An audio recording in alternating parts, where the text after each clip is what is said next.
Colonel mocked her, not knowing she heavily outranked him. The officers' lounge buzzed with quiet conversation, the low hum of rank and routine blending with the clink of coffee cups and the rustle of briefing folders. It was a joint command conference, the kind where egos often entered before introductions did.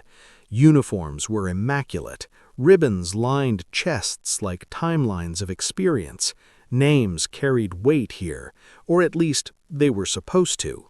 She entered without fanfare, no entourage, no announcement, just a calm step through the double doors, cap tucked neatly under her arm, uniform pressed to perfection. Her insignia was subtle, almost understated, positioned precisely where it belonged.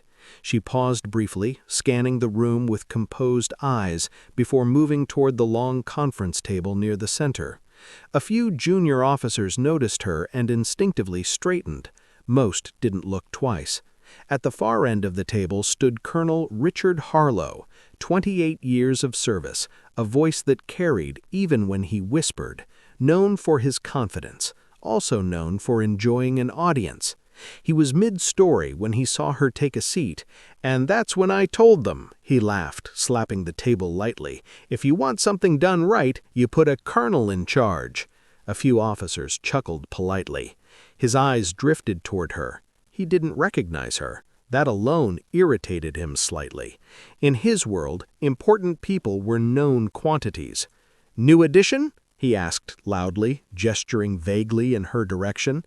Several heads turned. She met his gaze evenly.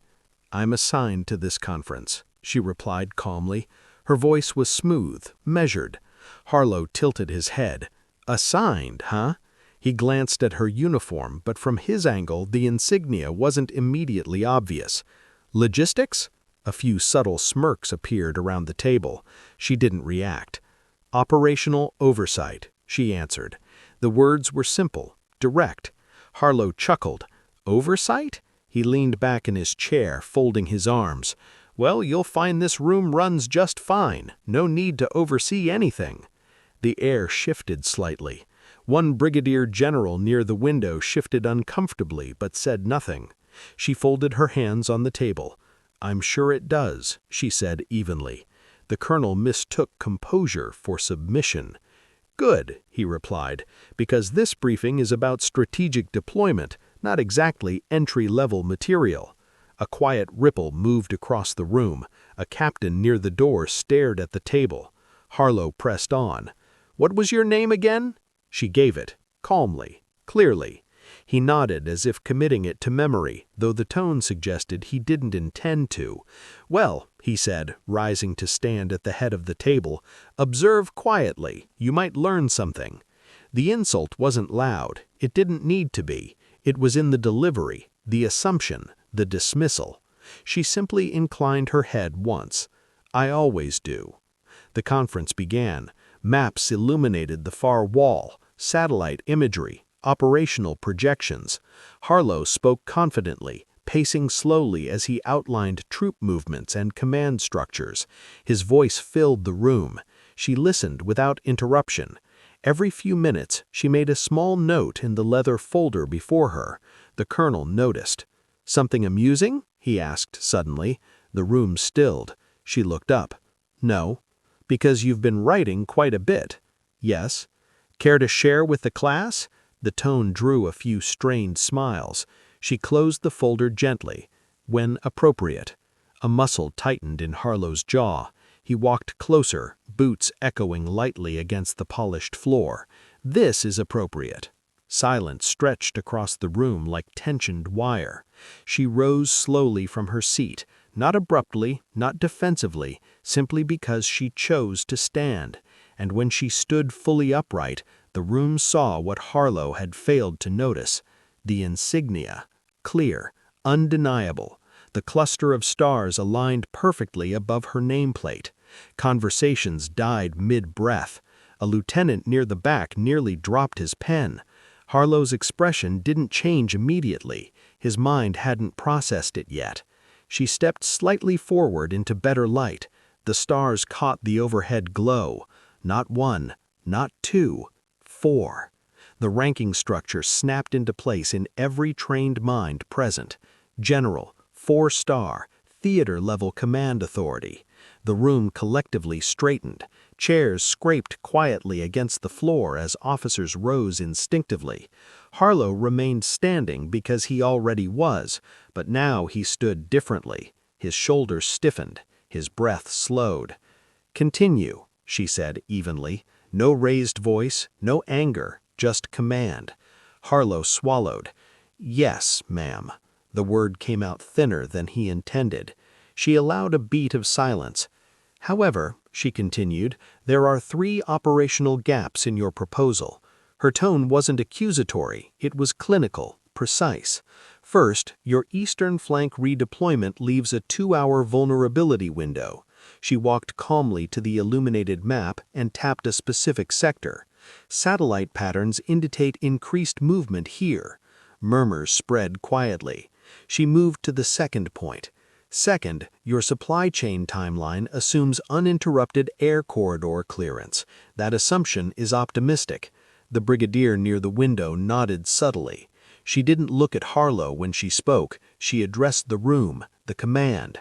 "Third," she concluded, "you've placed authority consolidation under a single regional command without redundancy. If compromised, the cascade effect would be immediate." Silence. Heavy. Inescapable. Harlow felt heat rise slowly up his neck. He opened his mouth to respond, but paused. Because she wasn't speculating, she was correct, and everyone knew it. She turned finally to face him directly. "Colonel," she said evenly, "confidence is an asset. Overconfidence is a liability." The word struck harder than any shout could have. He felt the weight of the entire room shift, not against him, but toward her. Authority had recalibrated instantly. "I was unaware you would be attending," he managed. She held his gaze. "I am aware." The restraint in her reply stung more than reprimand.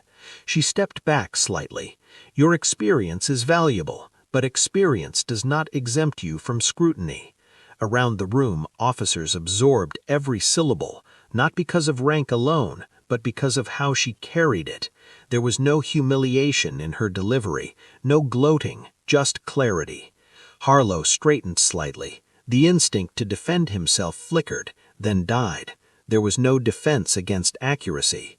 "Adjust the proposal," she instructed calmly. "You have 48 hours." "Yes, ma'am." The word came firmer this time. The conference resumed, but the dynamic had permanently changed. Voices were more measured, assumptions more carefully examined. She resumed her seat without ceremony. The folder reopened. The notes continued. Harlow continued presenting, though the bravado had evaporated.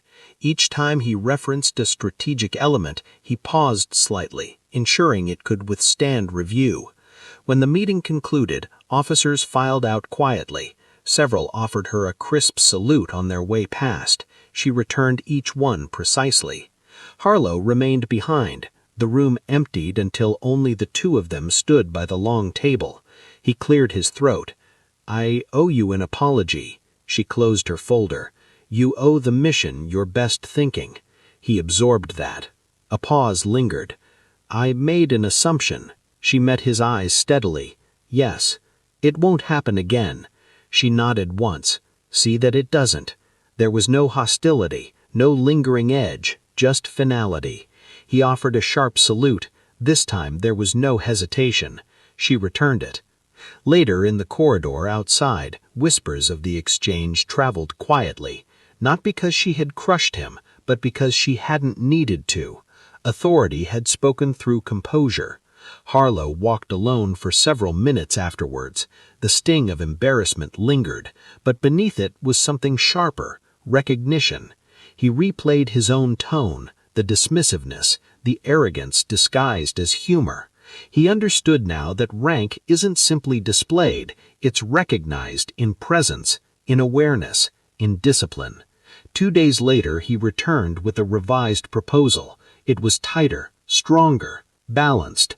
When he presented it again, he did so without theatrics, and when she nodded once in approval, It carried more weight than applause. Word spread quietly across commands about the conference, about the colonel who mocked without knowing, about the general who corrected without humiliating, and about the lesson delivered not through anger, but through precision.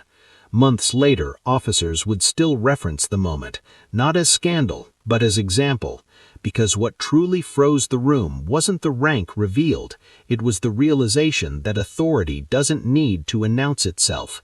It simply stands, observes, and when necessary, speaks once, and that is enough.